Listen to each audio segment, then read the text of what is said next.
Olá, muito boa noite para você. Está no ar o Rede TV News. Seja muito bem-vindo. Muito boa noite para você. OCDE, Organização para a Cooperação e Desenvolvimento Econômico, aprova negociações para incluir o Brasil no grupo.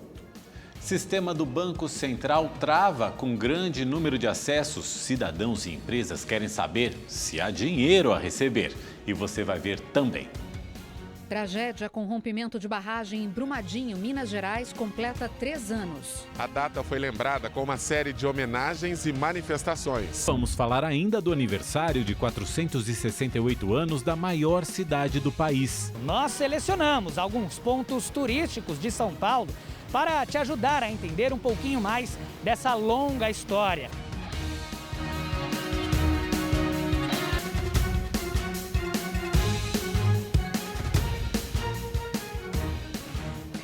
A OCDE, a Organização para a Cooperação e Desenvolvimento Econômico, aprovou o início das negociações sobre a adesão do Brasil ao grupo.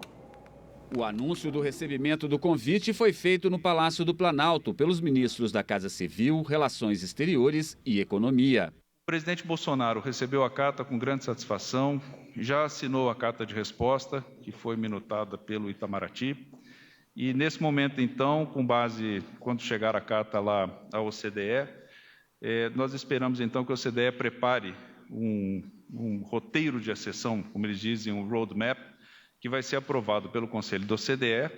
Então, vão haver discussões em vários dos cerca de 30 comitês da organização. O governo brasileiro formalizou o pedido de adesão à OCDE em maio de 2017. Composta hoje por 37 países, a organização é conhecida como Clube dos Ricos. A grande vantagem de se tornar um país membro é poder participar de acordos de cooperação, o que dará ao Brasil maior visibilidade no cenário econômico mundial, além de permitir novas parcerias comerciais. Mostrando a determinação deste governo de ter um alinhamento total com os grandes países e grandes players internacionais. Esse processo de acesso à OCDE é o reconhecimento de que nós somos um grande país. O ex-deputado federal e presidente do PTB, Roberto Jefferson, deixou a penitenciária em Bangu, no Rio de Janeiro. Ele ficará agora em prisão domiciliar no interior do estado. O ministro Alexandre de Moraes, do Supremo Tribunal Federal, atendeu a um pedido da defesa que alegou problemas de saúde do preso.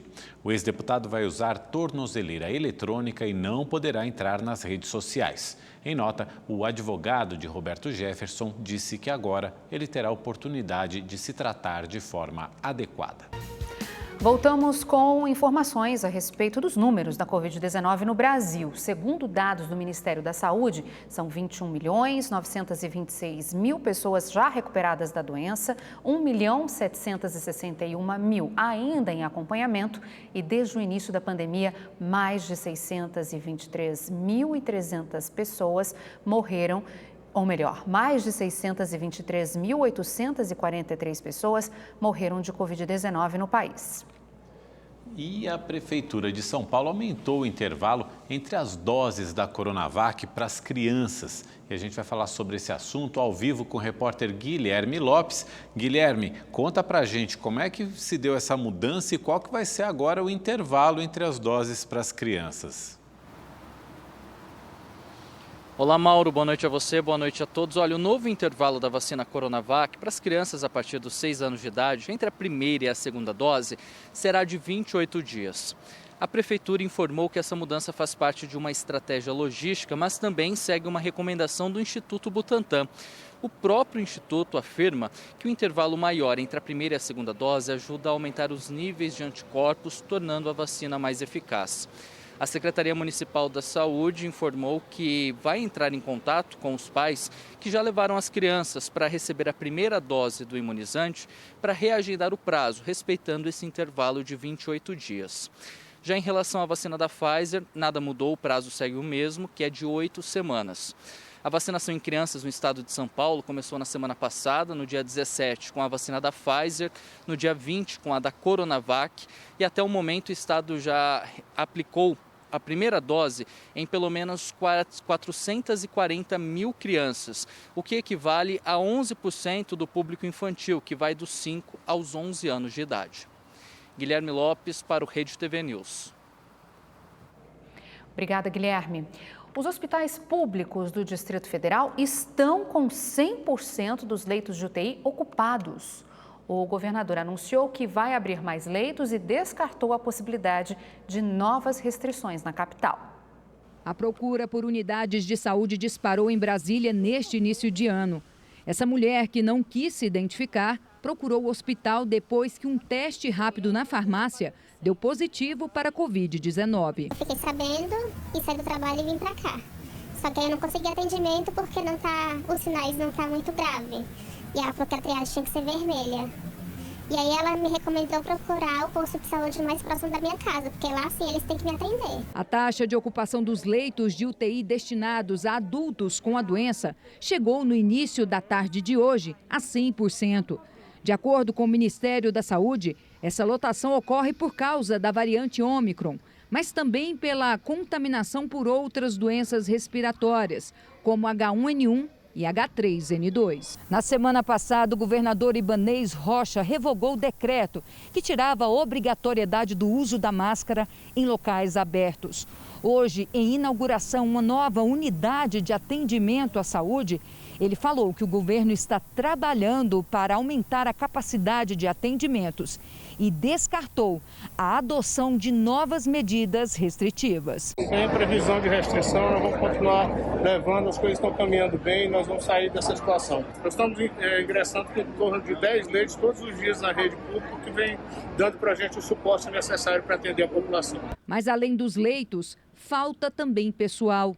De acordo com o Sindicato dos Enfermeiros, há casos de unidades de atendimento em quase que 70% dos profissionais estão afastados por motivo de saúde. Os profissionais estão doentes e doentes fisicamente, psicologicamente, muitos afastados, um absenteísmo altíssimo e muitos casos de reinfecção pelo Covid. Isso faz com que a gente não tenha aí soldados para o fronte de batalha. E agora a previsão do tempo aqui no Brasil com Igor Silveira. Olá, boa noite. Olha, a onda de calor continua em praticamente todo o Brasil e como a gente vê aqui no mapa, os termômetros passam dos 30 graus, olha só, 31 em Manaus, em Campo Grande e 30 na Bahia. Apesar desse calorão todo, tem previsão de chuva em praticamente todo o Brasil, só que em alguns pontos ela vem mais fraca e em outros mais volumosa. Em falar em chuva, o temporal que passou em Cascavel na tarde de hoje destelhou casas, provocou queda de árvores e até danificou veículos. Em pouco mais de uma hora, a temperatura despencou por lá, passou de 33 para 20. Olha só que impressionante. Amanhã a temperatura volta a subir, mas tem previsão de chuva no Paraná, em Santa Catarina e também no Rio Grande do Sul. No Sudeste, o dia começa quente, à tarde o céu fica carregado e pode chover em São Paulo, em Minas Gerais e no Espírito Santo. Já no Rio, dia ensolarado, abafado e quente. A máxima amanhã pode chegar aos 37 graus e na quinta-feira 39. Imagina o calor. No Nordeste, nuvens carregadas e chuva a qualquer hora em todo o litoral, que vai desde o Maranhão até a Bahia. No interior também chove, só que aquela chuva fraca e passageira. Bom, para saber mais sobre a previsão do tempo na nossa cidade, é só entrar no site da Rede TV. Eu fico por aqui, uma ótima noite e até mais.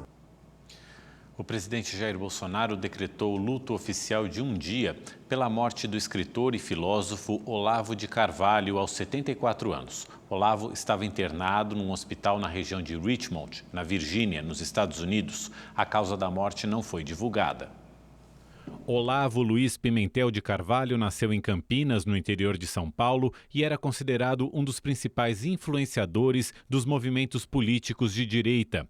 Antes mesmo do avanço direitista nas últimas eleições, Olavo já criticava a dominação cultural da esquerda nas universidades, nos meios científico e artístico, na religião e na imprensa. Ele não possuía formação acadêmica, mas se auto-intitulava professor de filosofia. Também estudou astrologia. Na década de 80, ficou conhecido por suas colunas em jornais como a Folha de São Paulo e o Globo. Suas ideias também viraram filme. O Jardim das Aflições retratava a obra, o pensamento e o cotidiano de Olavo de Carvalho. A salvação humana depende de que alguém controle as coisas. E as tentativas de controle sempre terminam muito mal, terminam em guerras, revoluções, morticínios, desilusões.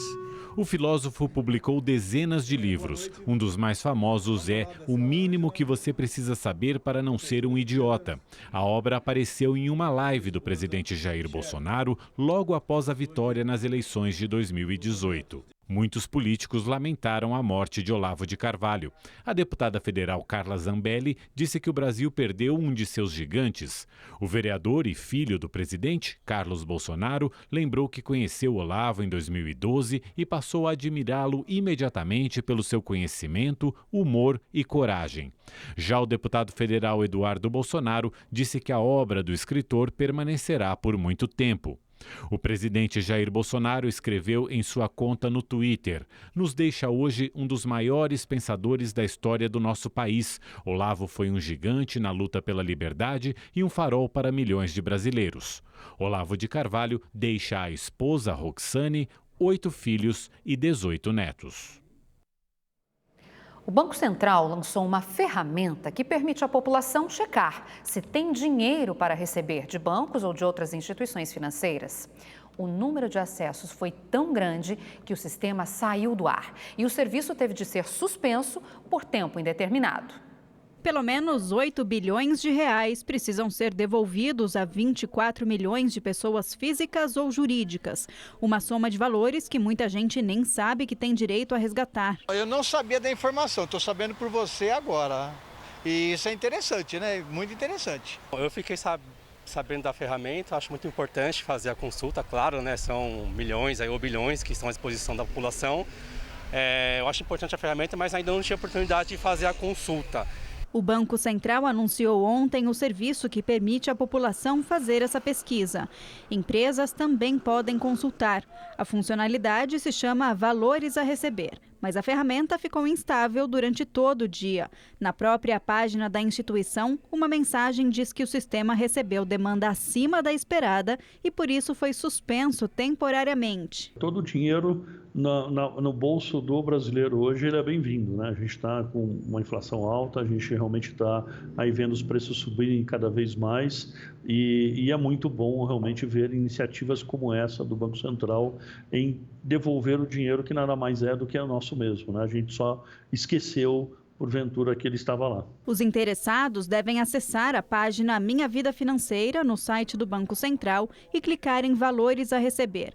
O cliente tem que estar cadastrado no login único do governo federal ou fazer um cadastro no banco pela internet. Esses valores são oriundos de contas correntes ou poupanças encerradas com saldo disponível, tarifas e parcelas relativas a operações de crédito cobradas indevidamente, cotas de capital e rateio de sobras de cooperativas de crédito e recursos não procurados relativos a grupos de consórcio. Caso o resgate seja solicitado e o banco não envie o dinheiro, os cidadãos deverão reclamar nos canais de atendimento das próprias instituições financeiras ou nas ouvidorias dos bancos. Se ainda assim o problema não for resolvido, as pessoas podem registrar uma reclamação diretamente no Banco Central. Um arsenal foi encontrado pela Polícia Civil e pelo Ministério Público numa casa no Rio de Janeiro. 27 fuzis foram apreendidos, além de carabinas, pistolas, revólveres, uma espingarda calibre 12, um rifle, um mosquetão e munições. Segundo os agentes, o armamento era de Vitor Lopes, conhecido como Bala 40, que se dizia colecionador. O material está avaliado em R$ 1.800.000. As investigações apontam que ele pertencia à maior facção do tráfico de drogas do Rio de Janeiro. Agora você vai ver um rápido giro de flagras, começando pelo que ocorreu em Curitiba, no Paraná. Um homem foi acusado de importunar sexualmente uma adolescente. Câmeras de segurança mostram o homem se masturbando atrás de uma adolescente de 14 anos dentro da loja de um shopping. Ele passa atrás da jovem e tenta disfarçar o ato olhando alguns produtos nas prateleiras. Ao perceber a situação, a menina avisou a mãe, que acionou a segurança. O homem foi abordado, mas liberado em seguida. O caso é investigado pelo Núcleo de Proteção à Criança e ao Adolescente da Polícia Civil como importunação sexual. Em nota, o shopping se solidarizou com a vítima e familiares e afirmou que está colaborando com a investigação. Também em Curitiba, um assaltante ficou entalado ao tentar invadir um estabelecimento pelo telhado. Ele pretendia furtar materiais de uma obra no local, mas acabou nessa situação constrangedora. Ao perceber que não conseguiria sair dali, gritou por socorro. O ladrão foi resgatado pelos bombeiros, levado ao hospital e deve prestar depoimento à polícia. A 8ª cidade mais populosa do mundo chega aos 468 anos, com muita história para contar. Pois é, e nessa reportagem que nós vamos conferir juntos em comemoração ao aniversário da maior metrópole da América Latina, você vai conhecer agora locais históricos que fazem de São Paulo uma cidade muito especial.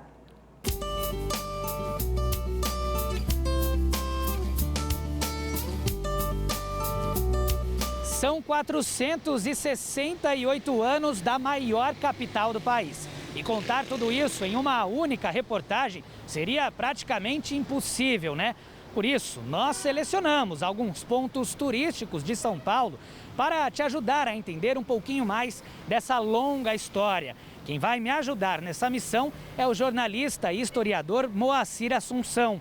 E a nossa primeira parada é a Igreja da Consolação. Vamos lá?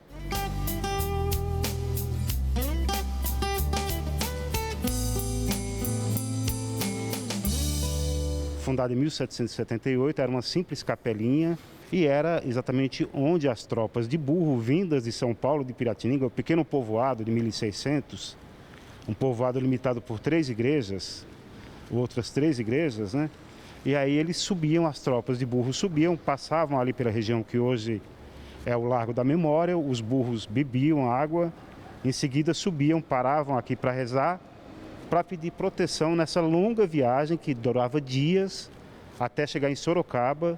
Para relembrar mais um trecho importante dessa história, viemos ao Largo da Memória. Tem a peculiaridade de ter sido também na São Paulo seiscentista, primeiro um local para leiloar escravos. Os leilões eram regulados pelo sino da pela igreja de Santo Antônio, que fica aqui no alto do morro. Um pouco depois do Anhangabaú, que é o rio que passava aqui. Anhangá é o demônio na língua indígena, Anhangabaú, o rio endemoniado, porque a água dele era escura, muito minério de ferro, e os índios dizem que tomavam a água e se sentiam mal, porque tinha muito minério de ferro. O pátio do colégio também é parada obrigatória para quem quer conhecer o início da história de São Paulo, até porque este é o lugar de nascimento da cidade. É feito pelos padres jesuítas, né? Um deles, o principal, o padre Manuel da Nóbrega, português, e o padre Anchieta, José de Anchieta, espanhol, das Ilhas Canárias, né? Eles fizeram de pau a pique uma pequena, um pequeno salão, onde eles começaram a entrar em contatos com os índios tupinambás e índios guaianazes, e começaram a ensiná-los a língua dos brancos e começaram a catequizá-los, né? Ainda pela região central temos a Igreja de São Bento, que junto com o pátio do colégio e o Largo São Francisco, marcam o início de tudo. E a Igreja de São Bento também tem a peculiaridade de ter a primeira biblioteca de São Paulo. Aí você encontra livros com mais de 300 anos de história. E o fim da nossa viagem no tempo acaba aqui, o Largo de São Francisco, que desde 1827 divide espaço com a primeira Faculdade de Direito de São Paulo. Primeiros presidentes da República estudaram aqui e isso impulsionou o desenvolvimento da cidade.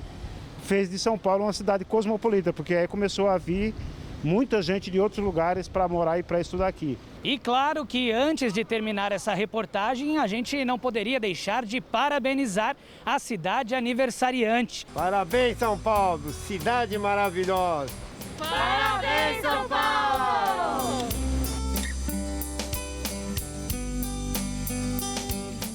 É nesse clima que a gente encerra essa edição do Rede TV News. Boa noite para você. Muito obrigado pela sua companhia. A gente volta amanhã. Até lá.